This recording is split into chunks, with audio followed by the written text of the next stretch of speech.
ఏం జరిగినా సరే ఎట్టి పరిస్థితుల్లో జగన్ను ఆయన విడిచిపెట్టడు అనుకున్నారు అంతా. రాజకీయాల్లో బండ్లు ఓడలవుతాయి, ఓడలు బండ్లు అవుతాయి అన్నట్టుగానే ఇక చాలరా బాబు అన్నట్లు ప్రెస్ మీట్ పెట్టి మరీ ఎగ్జిట్ అయిపోయారు YCP Rajya Sabha MP Vijayasai Reddy. Vijayasai Reddy exit వెనుక చంద్రబాబు ఉన్నారా, పవన్ కళ్యాణ్ ఉన్నారా అనేటువంటి ప్రశ్నలకు సమాధానాలు వెతుక్కోవాల్సినటువంటి ఈ నేపథ్యంలోనే విజయసాయిరెడ్డి రూటు ఎటు, ఎందుకు వెళ్ళిపోయాడు, ఏ పార్టీ పంచన చేరతాడు అనేటువంటిది ఇప్పుడు హాట్ టాపిక్. ఈ హాట్ టాపిక్ పై డిస్కస్ చేసేందుకు let's invite senior journalist and political analyst Lalit Kumar గారు. లలిత్ గారు నమస్తే. నమస్తే సాధు. అసలు ఊహించిన పరిణామం కదండి సార్, విజయసాయిరెడ్డి ఏంటి పార్టీ వదిలిపెట్టుకోవడం ఏంటి, జగన్ వదిలిపెట్టుకోవడం ఏంటి, సజ్జలు వెళ్ళిపోయాడు లేకపోతే వాళ్ళు వీళ్ళు వెళ్ళిపోయారంటే అనుకోవచ్చు. 16 నెలల పాటు జైల్లో ఉండి ఏటుగా ఉన్నాడు, జైల్ మెట్టు ఆడిటరు వాట్ నాట్, అవును కదా. ఏంటి సార్ అసలు ఊహించారా ఈ పరిణామము? And by the same way ఎవరున్నారు దీని వెనుక? అసలు వెనుక ఎవరు లేరు. ఇక్కడ ఏంటంటే ఒకవైపు రఘురామకృష్ణరాజుకు సంబంధించిన బెయిల్ రద్దు కేసు పిటిషన్స్, కొన్ని డిస్పోజల్ పిటిషన్కి సంబంధించి కోర్టులో ఇష్యూ జరుగుతూ ఉంది. అది కూడా సిబిఐ వాళ్ళని ఘాటుగా వార్నింగ్ ఇచ్చింది కూడా. ఏది సుప్రీంకోర్టు ఏం చేస్తున్నారు, 12 సంవత్సరాలుగా మీరు ఏం చేస్తున్నారు, ఏంటి మీ ప్రాబ్లం ఏంటి అని అడిగింది. సిబిఐ లాయర్ ఏం చెప్పాలో తెలియక మాకు కొంచెం సమయం ఇవ్వండి అంటే రీసెంట్గా వాయిదా వేశారు దాన్ని. అదొక ఇష్యూ. నెక్స్ట్ కాకినాడ పోర్టుకు సంబంధించిన ఇష్యూ ఒకటి ఉంది, సెజ్జుకు సంబంధించిన ఇష్యూ ఒకటి ఉంది. ఎవరైతే కేవీ రావును బెదిరించి షేర్లు రాయించుకున్నారో సుబ్బారెడ్డి కుమారుడు విక్రాంత్ రెడ్డిని పంపించింది విజయసాయిరెడ్డి. ఈ వ్యవహారం అంతా నడిచినప్పుడు అది అరబిందోకు షిఫ్ట్ చేసిన తర్వాత, ఎప్పుడైతే కేవీ రావు ప్రభుత్వం మారిన తర్వాత పోలీసులకు కంప్లైంట్ చేశాడో అప్పుడు వీళ్ళంతా ఇరుక్కుపోయాంరా అనే భావనకు వచ్చి, అప్పటికి కేవీ రావును వీళ్ళు అమెరికా నుంచి రప్పించి సంతకాలు పెట్టించుకున్నారు. అతను వీళ్ళ పోడు తట్టుకోలేక అమెరికాకి వెళ్ళిపోయాడు. వీళ్ళు ఏం చేశారు, అమెరికాకైనా వస్తామనేసరికి భయపడి అక్కడ నా బిడ్డలు ఉన్నారని చెప్పేసి కేవీ రావు అమెరికాలోనైనా నన్ను ఏమైనా చేస్తారు, అక్కడ నా కుటుంబం ఉంది, నా కుటుంబాన్ని కూడా ఏమైనా చేస్తారని చెప్పి దెబ్బకి ఆయనే పరిగెత్తుకొచ్చేసి వీళ్ళు ఎక్కడైతే పెట్టమన్నారో సంతకాలు అక్కడ పెట్టేశాడు. ఓకే, అక్కడ వరకు జరిగిన తర్వాత ఎప్పుడైతే ప్రభుత్వం వాళ్ళది రాలేదు, మారిపోయిందో ఇమ్మీడియట్గా కేవీ రావు గారు వచ్చేసి పోలీస్ కంప్లైంట్ ఇవ్వటము, ప్రభుత్వాన్ని చంద్రబాబు నాయుడుకి ఇటు ఈ విధంగా అన్యాయం జరిగింది, ఇన్ని కోట్లు రాయించుకున్నారంటేనే ఆల్ ఎవిడెన్సెస్ అన్నీ ఉన్నాయి. ఉండేసరికి ఏం చేశారు, ఇమ్మీడియట్గా సెటిల్మెంట్కి అనేసి నిన్ననో మొన్ననో అది పేమెంట్ ఏదో ఆ షేర్స్ బదలాయింపు కూడా జరిగిందని విన్నాం. అంటే ఆ ఇంపాక్ట్ అంతా, ఆ స్కామ్ అంతా దాంట్లో అరవిందో ఇన్వాల్వ్ అయింది కాబట్టి, అటాచ్మెంట్ ఉంది కాబట్టి, రేపు కార్పొరేట్ బ్యాంకులు కానీ కార్పొరేట్ వ్యవస్థలో ఒక్కసారి అరబిందో ఆర్గనైజేషన్కి, కంపెనీకి బ్యాడ్ నేమ్ వస్తే కనుక భవిష్యత్తులో బ్యాంకులు కూడా లోన్లు ఇవ్వు, ఆర్డర్స్ కూడా రావు. అటువంటి పరిస్థితి ఎదుర్కొన్నప్పుడు అరబిందోని ఎలాగోలా రక్షించుకోవాలి ఒక పక్క. నెక్స్ట్ ఈ పక్క కేసులు ఉన్నాయి, జగన్మోహన్ రెడ్డికి సంబంధించిన కేసుల్లో ఈయన అవి కూడా మొదలవుతాయి.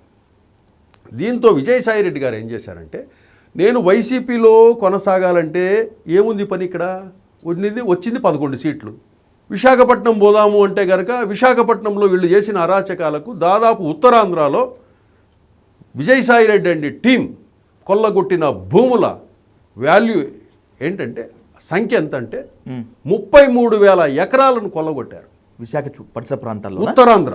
ఓకే, కొల్లగొట్టేసిన తర్వాత అది ఈ గవర్నమెంట్ బయట పెట్టింది.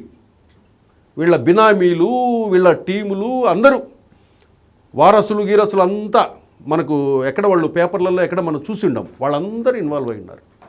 చేసి అక్కడ ఉత్తరాంధ్ర ప్రజలు అమాయకులు కాబట్టి, భయస్థులు కాబట్టి వాళ్ళని బెదిరించి ఆస్తులు రాయించుకొని, ఇవ్వకపోతే పోలీస్ కేసు, లేకపోతే కబ్జా, నెక్స్ట్ లేదా 22A కింద దాన్ని పెట్టేసి అట్లా లాక్కోవడం, లేకపోతే నువ్వు నోరు మూసుకొని ఉంటే నీకు ఎంతో కొంత పైసలు ఇస్తాం, పైసలు ఇచ్చి ఎవడో బినామీ పేరు మీద రాయించాడు. అట్లా 33,000 ఎకరాలను వీళ్ళు అక్కడ కబ్జా పెట్టేశారు. ఇక్కడ 33,000 ఎకరాలంటే మన అమరావతి రాజధాని విస్తీర్ణం ఎంతైతే ఉందో అంత ల్యాండ్ నీళ్ళు ఉత్తరాంధ్రలో కబ్జా పెట్టేశారు. ఆ కేసులు వస్తున్నాయి బయటికి. ఒకవైపు కేసులు, ఒకవైపు జగన్తో ఉన్న కేసులు, ఒకవైపు ఒకవైపు కాకినాడ కేసుకు సంబంధించిన ఒకవైపు, ఈ విశాఖపట్నంలో రేపు మొన్నాడో వాళ్ళు కూడా బాధితులు వచ్చి ఆ కేసులు కూడా పెట్టబోతున్నారు. దీంతో విజయసాయి రెడ్డి ఇక్కడ జగన్మోహన్ రెడ్డినే రక్షించుకునే స్థితిలో లేడు. విజయసాయి రెడ్డికి ఎవరున్నారు ఇంకా? నేరుగా బీజేపీ దగ్గరికి వెళ్ళి రాజ్యసభ ఉంది కాబట్టి బీజేపీలో జాయిన్ అవుదామనేసి అమిత్ షాను కూడా కలిశాడు. కలుస్తానే బీజేపీకి ఇక్కడ టీడీపీకి కూటమిలో భాగస్వామి కాబట్టి జనసేనలు, బీజేపీ, టీడీపీ. ఇక్కడ ఎప్పుడైతే అక్కడ అమిత్ షాను కలిశాడో అమిత్ షా చెప్పిన మాట అంటే, మీరు బీజేపీలోకి రావాలంటే చంద్రబాబు నాయుడు గారి దగ్గర నో అబ్జెక్షన్ సర్టిఫికేట్ తెచ్చుకోండి అన్నారు. విజయసాయి రెడ్డి బీజేపీలోకి వెళ్ళాలనే ప్రయత్నం నిజమేనా? నిజమే. ఎందుకంటే కేసుల నుంచి రక్షింపబడాలంటే బీజేపీలోకి వెళ్ళాల్సిందే. అంటే ఎవరైనా స్థానికంగా ఉన్నటువంటి పార్టీలోకి వెళ్ళాలని అనుకుంటారు కదా లలిత్ గారు, టీడీపీకి కానీ జనసేనకి కానీ. సరే, జనసేన అంటే ఆయన దానికి తగ్గట్టు వదిలేద్దాం అనుకుందాం. టీడీపీ కన్నా ప్రయత్నం చేస్తాడుగా, ఎందుకని బీజేపీ? టీడీపీకి తీసుకుంటే టీడీపీని కార్యకర్తలు వీళ్ళంతా మొహం మీద ఊస్తారు విజయసాయి రెడ్డిని, అంతే కదా. మీరు చేసిన అరాచకాలు ఏంటి? మొన్ననే విజయసాయి రెడ్డి గారు ఏమన్నారు తెలుసా? నెక్స్ట్ వచ్చేది మేమే, అప్పటి వరకు చంద్రబాబు నాయుడు బతికుంటే జైల్లో పెడతామన్నాడు. అంతకుముందు గత 5 సంవత్సరాలుగా విజయసాయి రెడ్డి ట్వీట్లను ఒకసారి చూడండి మీరు. పవన్ కళ్యాణ్ ఏమన్నాడు, చంద్రబాబు నాయుడు గారిని ఏమన్నాడు, ఎంత నీచాతి నీచంగా ట్విట్టర్లో పోస్టులు పెట్టినారో ఒకసారి తీయండి. ఆ చరిత్ర చిట్టా అంతా తీయండి బయటికి. ఇక్కడ ఏం సోర్సెస్ లేవు కాబట్టి బీజేపీలో నేను సేవ్ అవుతానని బీజేపీలోకి వెళ్ళాలనుకున్నాడు. బీజేపీ వాళ్ళు ఏం చెప్పారు? నువ్వు పోయి చంద్రబాబు నాయుడు గారి దగ్గర నో అబ్జెక్షన్ తెప్పించుకో, అప్పుడు చూద్దామన్నారు. ఇక్కడ వీళ్ళు ఎట్లో చేర్చుకోరు, జనసేనలో చేర్చుకోరు. ఎందుకంటే ఎవరు చేర్చుకున్నా వీళ్ళ పరువే పోతుంది. మొన్నటి వరకు కన్నీళ్ళు పెట్టి ఏడ్చింది వీళ్ళే కదా. వీళ్ళే జనసేన వాళ్ళు, టీడీపీ వాళ్ళే కదా కన్నీళ్ళు పెట్టి ఏడ్చింది. జగన్ నిన్ను పాతాళం తొక్కుతా అని చెప్పేసి తొక్కింది వీళ్ళే కదా. మళ్ళీ ఆ జగన్ ఫ్రెండ్ని తీసుకొచ్చి ఎట్లా చేర్చుకుంటారు పార్టీలో? ప్రజలు పిచ్చోళ్ళ అని ఊస్తారు ముఖం మీద. కాబట్టి వీళ్ళ ఆ ప్రయత్నాలకు అది రాంగ్ ఇన్ఫర్మేషను. ఆ ప్రయత్నాలు ఏం లేవు. బీజేపీలో మాత్రం ట్రై చేసింది వాస్తవమే. ఇక్కడ ఇంకోటంటే, ఇప్పుడు ఈ విజయసాయి రెడ్డి సేవ్ కావాలంటే అప్రూవర్గా మారాలి. ఓకే, ఒకవైపు కేసులు తన్నుకొస్తున్నాయి. ఇప్పుడు అపాయింట్మెంట్ ఇవ్వడానికి కూడా ఎవరు లేరు. అప్పుడంటే సీఎం ఉన్నాడు కాబట్టి రాజకీయ అవసరాల కోసము 5 సంవత్సరాల పాటు మోడీ గవర్నమెంట్ జగన్మోహన్ని రక్షిస్తూ వచ్చింది. అది బహిరంగ రహస్యం. జగన్మోహన్ రెడ్డిని రక్షించేది ఎవరు అంటే కనుక బీజేపీ అని ఓపెన్గా పబ్లిక్లో టాక్ ఉంది. అసలు టాక్ దేముంది, 100 మంది డైరెక్ట్గా పబ్లిక్లోనే చెప్పేస్తారు. లేకపోతే ఎందుకు వెళ్ళడు? ఇన్ని కేసులు ఉన్నవాడు 12 సంవత్సరాలుగా బెయిల్ మీద ఎట్లుంటారు? ప్రపంచంలో ఎవడన్నా ముద్ద ఆ విధంగా బయట ఉన్నాడా? బెయిల్ తెచ్చుకొని 12 ఏళ్ళు చెప్పండి మీరే. 12 ఏళ్ళు సేవ్ చేస్తూ వచ్చింది బీజేపీ. ఈరోజు జగన్మోహన్ రెడ్డికి అపాయింట్మెంట్ లేదు, జగన్తో రాజకీయ అవసరం లేదు. వాళ్ళు సర్వే రిపోర్ట్ కూడా తెప్పించుకున్నాడు బీజేపీ వాళ్ళు, జగన్ భవిష్యత్ ఏంటి అని. కనుచూపు మేరలో కూడా కనపడంలా. ఒకవైపు వీళ్ళు జనసేనలు ఇదైపోతున్నాయి, ఒక పక్క కాంగ్రెస్లో అంతా. జగన్మోహన్ రెడ్డి కంటే కాంగ్రెసే బాగుంది ఏపీలో ఇప్పుడు. మరి ఎంత దారుణంగా ఉందా పొజిషన్? కాబట్టే కదా ఇవన్నీ చూసుకునేసే కోలుకునే స్థితిలో లేము. కాబట్టి ఈ వయస్సులో జైలు పాలైతే అది ఒక లెక్కంగా చూస్తే అది మరణించినట్టే లెక్క విజయసాయి రెడ్డి వయసుకి. ఆయన చేసిన తప్పులకి, ఆయన పైన ఉన్న కేసులకి, రేపు రాబోయే కేసులకి, ఇప్పుడు ఉన్న కేసులకి, ఇప్పుడు ఆయన జైలుకి వెళ్తే ఇప్పట్లో బయటికి రాడు ఆయన. కాబట్టి అన్ని వైపులు సోర్సెస్ మూసుకుపోయాయి. కాబట్టి ఇక వేరే మార్గం లేక ఏం చేశాడంటే, నేను రాజకీయాల నుంచి వదులుకుని బయటికి వచ్చేస్తున్నాను అని చెప్పేసి ఈరోజే రాజ్యసభకు రాజీనామా చేశారు. నిన్ననే ప్రకటన ఇచ్చేశారు. నేను వ్యవసాయం చేసుకుంటానని చెప్పిపోయారు. అక్కడ వరకు బాగానే ఉంది. ఇప్పుడు ఈరోజు ప్రెస్ మీట్ పెట్టారు ఢిల్లీలో. పెట్టేసి అయ్యయ్య కేవీ రావు అనే అతను నాకు అసలు ఎప్పుడో ఫంక్షన్స్లో కలిస్తే హాయ్ అనేవాడిని, నేను ఎప్పుడన్నా మాట్లాడానా కేవీ రావుతో, వాళ్ళ బిడ్డల మీద ప్రమాణం చేసి చెప్పమనండి, దేవుని దగ్గరికి వెళ్దామన్నారు. ఎవరు కూడా ఈ దందాలు చేసేవాళ్ళు, ఇటువంటి సెటిల్మెంట్లు ఆస్తులు లాక్కునే వాళ్ళు డైరెక్ట్గా నీతో ఇంటరాక్ట్ కారు. అదే దాని వెనక ఒక టీం జరుగుతుంటుంది. జస్ట్ వీళ్ళు ఆపరేట్ చేస్తుంటారు, ఎవరితో పర్సన్స్తో మాట్లాడరు వీళ్ళు. ఇట్లుంటాయి డీల్స్ ఇవి, ఎవరో మాట్లాడుతుంటారు అంతే, పనులు అయిపోతుంటాయి, సంతకాలు అయిపోతుంటాయి. ఇప్పుడు నాకేం తెలియదు అంటున్నాడు ఆయన. దాన్ని నిరూపించుకునేదానికి ప్రమాణానికి సిద్ధమా, కేవీ రావుని రమ్మనండి, బిడ్డల మీద ప్రమాణం చేస్తాం అంటున్నాడు. కానీ సరే నాకేం సంబంధం లేదు అనుకున్నా, లేకపోతే కేవీ రావు బిడ్డలనో లేకపోతే అరబిందో ఫార్మా వాళ్ళనో ప్రమాణానికి రమ్మన్నా కూడా చంద్రబాబు నాయుడు కానీ పవన్ కళ్యాణ్ కానీ ప్రభుత్వాలు చూస్తూ ఊరుకొని కూర్చోదు. కాదు. ఇక్కడ ఏంటంటే విజయసాయి రెడ్డి గారు చేయాల్సింది ఏంటంటే, ఫస్ట్ మీ మీద గత 5 సంవత్సరాలుగా మీ పాలనలో మీ మీద ఎన్నో ఆరోపణలు, అభియోగాలు, వార్తలు, కథనాలన్నీ వచ్చాయా పత్రికల్లో? మీరు చేయాల్సింది ఏంటంటే విజయసాయి రెడ్డి గారు ఇప్పుడు, అయ్యా నేను రాజకీయాల నుంచి తప్పుకుంటున్నాను, గత 5 సంవత్సరాలుగా నేను ఉత్తరాంధ్రకి ఇన్ఛార్జిగా ఉన్న వైసీపీ తరఫున నా మీద నేనేదో భూ కబ్జాలు చేశానని, ఆస్తులు గుంజుకున్నానని మా వైసీపీ వాళ్ళు కానీ మా బంధువులు కానీ నేను కానీ ఎవరైనా చేసి ఉంటే, అటువంటి బాధితులంతా ఎవరైనా ఉంటే, అదో జూబ్లీ హిల్స్లో మా ఇండ్లు ఉంది, మా ఇంటి దగ్గరికి పలానా రోజు రండి అని ఒక పిలుపు ఇవ్వండి. మీరు తప్పు చేయకపోతే మీ ఇండ్లు ఎక్కడైతే ఉందో జూబ్లీ హిల్స్ బంజారా హిల్స్ నాకైతే తెలియదు, కానీ ప్రెస్ సమక్షంలో మీరు నిజాయితీ పరులైతే, నా వల్ల బాధపడిన ఆంధ్రప్రదేశ్లో గత 5 సంవత్సరాలలో నా వల్ల బాధపడి ఆస్తులు కోల్పోయిన వాళ్ళు ఎవరైనా ఉన్నా కూడా నా వద్దకు రండి అని ఒక పిలుపునివ్వండి. ఎంతమంది వస్తారు చూడండి. ధైర్యం ఉంటే ఇప్పుడు అనౌన్స్మెంట్ ఇవ్వమని చెప్పండి విజయసాయి రెడ్డి గారిని. విశాఖపట్నం నుంచి ఎంతమంది వస్తారు, భీమిలి నుంచి ఎంతమంది వస్తారు, ఉత్తరాంధ్రలో ఇతర ప్రాంతాల నుంచి నీ బాధితులంతా మీ ఇంటి దగ్గరికి ఎంతమంది వస్తారో చూద్దాం. వాళ్ళకి సమాధానం చెప్పండి విజయసాయి రెడ్డి గారు. వాళ్ళ ముందు వచ్చి నేనేం చేయలేదు, నాకేం సంబంధం లేదు అని చెప్పమనండి.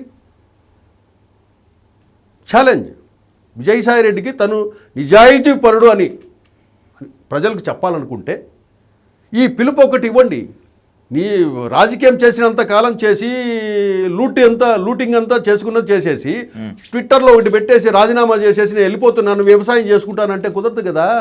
వ్యవసాయం అంటే ఏంటి అర్థం లలిత్ కుమార్ గారు? నిజంగా వ్యవసాయమా లేకపోతే పొలిటికల్ వ్యవసాయమా ఏంటి అసలు ఇది? పొలిటికల్ వ్యవసాయం లేదు. రాజకీయ నాయకుల్లో నేను ఏ రాజకీయ పార్టీలోకి చేరడం లేదని ప్రకటించారు.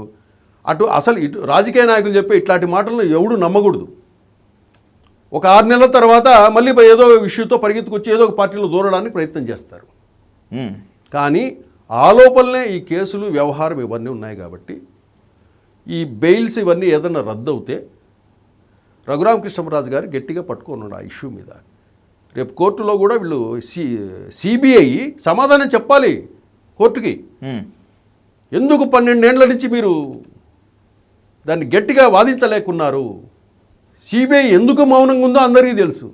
ఎంతోమంది సిబిఐ అధికారులకు భారీ గిఫ్ట్లు ఇచ్చారు గత 5 years. ఊహించని గిఫ్టులు ఇచ్చారు కాబట్టి సిబిఐ అధికారులు జగన్మోహన్ రెడ్డి కేసుల మీద ఏం మాట్లాడలేదు, లాయర్స్ కూడా. ఇప్పుడు పరిస్థితి మారింది కాబట్టి కోర్టు నిలదీస్తుంది. రఘురామకృష్ణరాజు గారు ఏమన్నారు? ఇన్ని రోజులు జరుగుతుందంటే దీని వెనకల ఒక కుట్ర జరుగుతుంది అన్నాడు సుప్రీంకోర్టులో. ఆ కుట్రను బయటపెట్టండి అన్నాడు. అప్పుడు జడ్జి ప్రశ్నించాడు సిబిఐని, ఏం జరుగుతుందయ్యా, ఎందుకు మీరు అని. అప్పుడు భయపడిపోయేసి సిబిఐ లాయరు, సార్ మాకు కొద్ది సమయం ఇవ్వండి అంటే మళ్ళీ వాయిదా వేస్తున్నారు. ఆ వాయిదా ఆ టైంకు సిబిఐ దాన్ని ఎట్లా ఎస్ అంటుందా, లేకపోతే సార్ కొద్ది రోజులు వదిలేయండి సార్ జగన్మోహన్ రెడ్డి అని అంటుందా చూద్దాం. విజయసాయి రెడ్డి ఎగ్జిట్ వెనుక చంద్రబాబు ఉన్నారు, ఆయన ఉండటం వల్లే విజయసాయి రెడ్డి అంతటి వ్యక్తి జగన్కి దూరం అయ్యాడనేటువంటి ఒక ప్రధానమైన ఆరోపణ. నిజంగా చంద్రబాబుకి ఆ స్థాయిలో ఇంట్రెస్ట్ ఉందా విజయసాయి రెడ్డిని బయటకు తీసుకొచ్చి నైతికంగా జగన్మోహన్ రెడ్డిని దెబ్బ కొట్టడానికి? ఒక విషయం చెప్తా. విజయసాయి రెడ్డి గారికి ఎన్ని ఓట్లు ఉన్నాయండి ఆంధ్రప్రదేశ్లో? విజయసాయి రెడ్డి బొమ్మ పెడితే ఎన్ని ఓట్లు పడతాయి చెప్పండి. నీకు ఓట్లు పడతాయంటే చంద్రబాబు నాయుడు ప్రయత్నం చేశాడంటే ఒక అర్థం ఉంటుంది. అతను పొలిటీషియన్ కాదు కదా, పబ్లిక్తో ఇంటరాక్షన్ లేదు కదా. లేదు, అవును. అతను ఒక ఆడిటర్ కదా, ఆ ఉద్యోగం కూడా పోయింది. ఇప్పుడు ఆ సీఏలో ఈ అవకతవకలు పాల్పడ్డాడు కొన్ని రికార్డ్స్కి సంబంధించి అని చెప్పి ఐసీడబ్ల్యూఏ వాళ్ళు ఆయన మెంబర్షిప్ కూడా క్యాన్సిల్ చేశారు. ఆ ఉద్యోగం కూడా లేదు. Is not public figure. ఇతను ఆఫీసు వర్క్కు ఏదైనా చేయడానికి ఉపయోగపడతాడు తప్పితే విజయసాయి రెడ్డి గారు ఆయనకి ఏం ఓట్లు లేవు. ఓట్లు లేని వ్యక్తి చంద్రబాబు నాయుడుకి ఏమవసరం? రాజకీయ నాయకుడు, రాజకీయ పార్టీకి. మీరు ప్రజల్లో ఒక నాయకుడు అయితే మీరు వస్తే కనుక మీ సామాజిక వర్గము అంతా కొన్ని లక్షల ఓట్లు మీ వెనకలు ఉన్నారు, మీ అభిమానులు ఉన్నారంటే కనుక మిమ్మల్ని ఏదైనా రాజకీయ పార్టీ చేర్చుకుంటుంది. మీ దగ్గర ఏమీ లేనప్పుడు చంద్రబాబు నాయుడుకి ఏమవసరం? ఏం చేసుకుంటాడు విజయసాయి రెడ్డి గారిని చేర్చుకొని? ప్రాఫిట్ సంగతి తర్వాత చాలా ఘోరాతి ఘోరమైన నష్టం. అది రాంగ్ ఇన్ఫర్మేషన్. అది చంద్రబాబు నాయుడు ఏదో టీడీపీలో చేరతాడు అంటే మామూలు రాజకీయంగా ఏంటంటే ఏదో అవతల పార్టీ నుంచి ఒక కీలకమైన వ్యక్తిని తీసుకునేసి తన పార్టీలో చేర్చుకుంటారని సహజంగా అనుకుంటుంటారు. కానీ ఈ విషయంలో వైసీపీకి సంబంధించిన విషయంలో, టీడీపీకి సంబంధించిన విషయంలో గత 5 సంవత్సరాలు జరిగిన ఏదైతే ఇది ఉందో ఇప్పుడు ఎవరు జీర్ణించుకోలేని పరిస్థితి. ఈ రోజుటికి టీడీపీ వాళ్ళు ఎందుకు అరెస్ట్ చేయటం లేదని అడుగుతున్నారు. రెడ్ బుక్ ఎప్పుడు రిలీజ్ చేస్తారు? ఇప్పుడు ఏమడుగుతున్నారంటే టీడీపీ వాళ్ళు నారా లోకేష్ని, అయ్యా రెడ్ బుక్ వర్క్ జరుగుతుంది చెప్తున్నారు, మీరు బాగానే ఉంది, అరెస్టులు ఎప్పుడు జరుగుతాయో చెప్పమంటున్నారు. మీరు తర్వాత విషయం, అసలు మీరు జాబ్ క్యాలెండర్ ఏ విధంగా అయితే రిలీజ్ చేస్తారో అట్లా రెడ్ బుక్ క్యాలెండర్ కూడా రిలీజ్ చేయి. నాకు ఎవరైతే రెచ్చిపోయారో వాళ్ళ కళ్ళేస్తానని చెప్పారు కదా, ఆ క్యాలెండర్ అంటే ఇదో జనవరిలో ఇతన్ని అరెస్ట్ చేసి లోపలేస్తున్నాం, ఫిబ్రవరిలో ఈయన తీసుకొస్తున్నాం, మార్చిలో ఇతన్ని అరెస్ట్ చేసి ఈ కేసుల మీద అరెస్ట్ చేస్తాం. క్యాలెండర్ ఇవ్వమంటున్నారు. జాబ్ క్యాలెండర్ ఎట్టిస్తుంది, ఎగ్జామినేషన్ క్యాలెండర్ ఎట్లా ఇస్తుంది గవర్నమెంట్? అట్లా రెడ్ బుక్ క్యాలెండర్ కూడా ఈ కొడాలి నానిని ఎప్పుడు అరెస్ట్ చేస్తున్నావు, వల్లభనేని వంశీని ఎప్పుడు అరెస్ట్ చేస్తున్నావు, పోసాని కృష్ణమురళిని ఎప్పుడు అరెస్ట్ చేస్తున్నావు, రోజాని ఎప్పుడు అరెస్ట్ చేస్తున్నారు? అప్పుడు అరాచకాలకు పాల్పడిన వాళ్ళు, స్కాములకు పాల్పడిన వాళ్ళు వీళ్ళందరూ ఉన్నారు. ఒక క్యాలెండర్ ఇవ్వమని అడుగుతున్నారు కార్యకర్తలు. క్యాలెండర్ ఇస్తే మేము జనవరి ఎప్పుడు కంప్లీట్ అవుతుందో, ఎప్పుడు ఎవరు అరెస్ట్, ఫిబ్రవరిలో ఎవరెవరు అరెస్ట్ అవుతారని మెంటల్గా ప్రిపేర్ అయ్యి కూర్చుంటారు. అది అడుగుతున్నారు. అది మొదలు పెట్టకపోతే టీడీపీని కూడా అనుమానిస్తారు. ఇప్పటికే అనుమానిస్తున్నారు టీడీపీని. కార్యకర్తలు కానివ్వండి, బాధిత సామాజిక వర్గాలు ఉన్నాయో, కమ్మ కాపు వీళ్ళంతా కూడా, ఎస్సీలు వీళ్ళంతా కూడా దీనికోసం వెయిట్ చేస్తున్నారు. ఆ అరెస్టులు ఎప్పుడు మొదలవుతాయని చూస్తున్నారు. అదే చిత్తశుద్ధి ఉంటే ఇప్పుడు విజయసాయి రెడ్డి గారు రిజైన్ చేశారు. ఇమ్మీడియట్గా ఆయనకు సంబంధించిన కేసులు ఏవైతే ఉన్నాయో మీరు ప్రకటించండి. లేదా అతని బాధితులు ఎవరైతే ఉన్నారో అందరూ వచ్చేసి ఫలాని పోలీస్ స్టేషన్లో ఫిర్యాదులు ఇవ్వండి అని చెప్పి హోమ్ మినిస్టర్ పిలుపునివ్వండి. అప్పుడు మిమ్మల్ని టీడీపీని, కూటమి పార్టీని విశ్వసిస్తారు. ఇదే విజయసాయి రెడ్డి గారు చంద్రబాబు నాయుడుతో నాకు రాజకీయంగా ఉన్నాయి తప్పితే పవన్ కళ్యాణ్ మంచి ఫ్రెండు అన్నాడు. ఆ కామెంట్స్ యొక్క లోగుట్టి అంటే అర్థం కావట్లేదు ఇప్పటివరకు. అంటే నేను చంద్రబాబును బండబూతులు తిట్టినట్టు అన్నీ కూడా పొలిటికల్, పర్సనల్ కాదయ్యి, పవన్ కళ్యాణ్ నా ఫ్రెండ్ కాబట్టి తిట్టాను అని చెప్పుకోవడానికేమో. నా ఫ్రెండ్ కాబట్టి పవన్ కళ్యాణ్ అనో, ముగ్గురు పెళ్ళాలనో ఇవన్నీ నేను తిట్టింది నా ఫ్రెండ్ కాబట్టి తిట్టాను అని ఇండైరెక్ట్గా చెప్పినట్టు. చంద్రబాబును అబ్బా నేనేమనలేదు, పొలిటికల్గా విమర్శించాను చంద్రబాబును అని చెప్పడానికి ఆ 2 వ్యాఖ్యలు, ఆ లైన్లు పెట్టింటాడు. ఏది ఏమైనా కూడా వైసీపీ పరిస్థితి మాత్రం చాలా గడ్డు పరిస్థితుల్లో ఉంది. మొన్న ఏబి వెంకటేశ్వరరావుకు సంబంధించిన వ్యాఖ్య కొన్ని చేశాడు. అవును, రిటైర్డ్ ఐపీఎస్ ఆఫీసర్. ఆయన ఏమన్నాడు, జగన్మోహన్ రెడ్డి లాంటి వ్యక్తి సీఎంలు కాకుండా మనము అడ్డుకోవాలి, అలాంటి వ్యక్తులు సీఎంలు అయితే రాష్ట్రాలు సర్వనాశనం అయిపోతాయి. అతను ఏ విధంగా చేశాడనే విషయాన్ని కూడా ఎక్స్ప్లెయిన్ చేశాడు. అటువంటి మనస్తత్వం కలిగిన వాళ్ళు. అతను ఇప్పుడు ఏబి వెంకటేశ్వరరావు కూడా కన్స్ట్రక్టివ్గా విమర్శలు చేసి ఉంటుంటే బహుశా అందరూ ఆహ్వానించే వాళ్ళేమో. కానీ ఆయన కులాన్ని తీసుకొచ్చి కులాన్ని రెచ్చగొడుతూ ఇంకొక కులం మీదకి ఇంకొక కులాన్ని ఉసగొలుపుతూ అట్లా మాట్లాడటం కరెక్ట్ కదా. దానికి చెప్తాను, ఆయన కుల సంఘ మీటింగులకు ఎప్పుడు పోయేవాడు కాదు. అటువంటిది ఆయన రిటైర్డ్ అయిపోయి ఫ్రీగా ఉన్నాడు కాబట్టి ఒక వాళ్ళ సంఘము, కుల సంఘం పిలిస్తే ఏదో సమావేశం అని అక్కడికి వెళ్ళాడు. వెళ్ళి గతంలో జగన్మోహన్ రెడ్డి కమ్మ కులాన్ని ఏ విధంగా అయితే టార్గెట్ చేశారో అందరికీ తెలిసిందే. అమరావతిలో ఉన్న కమ్మ సామాజిక వర్గాన్ని, ఎస్సీలను ఉద్యమం చేస్తుంటే ఏ విధంగా కుళ్ళబొడిచింది మనం చూసాం. జాకెట్లు కూడా చించి పారేశారు.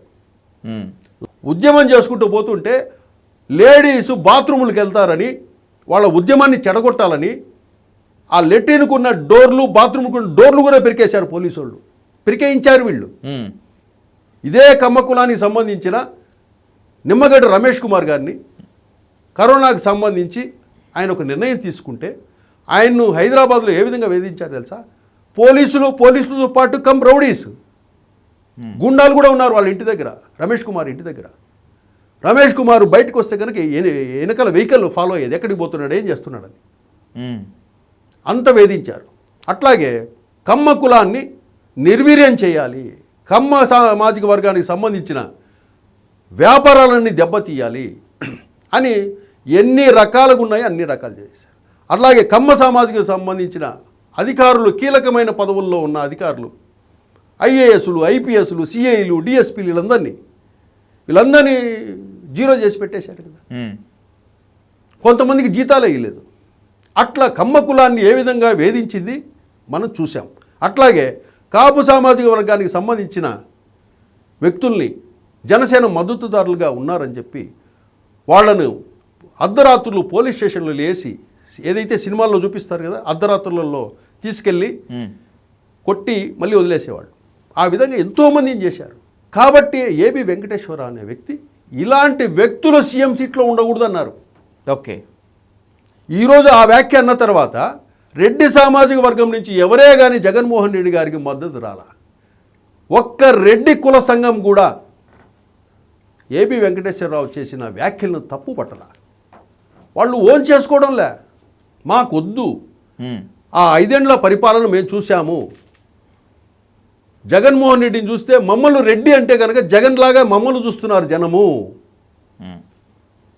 వాస్తవంగా వాళ్ళకి పాపం ఏం తెలియదు. గత 5 సంవత్సరాల క్రితము ఏదో ఒక రాజశేఖర రెడ్డి కొడుగ్గా పాదయాత్ర చేసి కష్టపడుతుంటే సహజం, ఎవరైనా కులమంతా కష్టపడి పనిచేస్తుంది ఏది ఎదగాలని. అట్లాగే రెడ్డి సామాజిక వర్గం కూడా ఎదగాలని జగన్మోహన్ రెడ్డికి సీఎం అయ్యేదానికి బాగా కష్టపడ్డారు. జోబిలో డబ్బులు కూడా తీసి ఖర్చు పెట్టారు. అది ఏ కులమైనా చేస్తారు, ఎదగానికి ఫస్ట్ స్టెప్ ఇస్తారు ఏ కులం కూడా. అట్లా ఇచ్చారు. 5 ఏళ్ళు ఏం చేశారు? ఎప్పుడైతే గెలుస్తానే ప్యాలెస్లోకి వెళ్ళిపోయారు.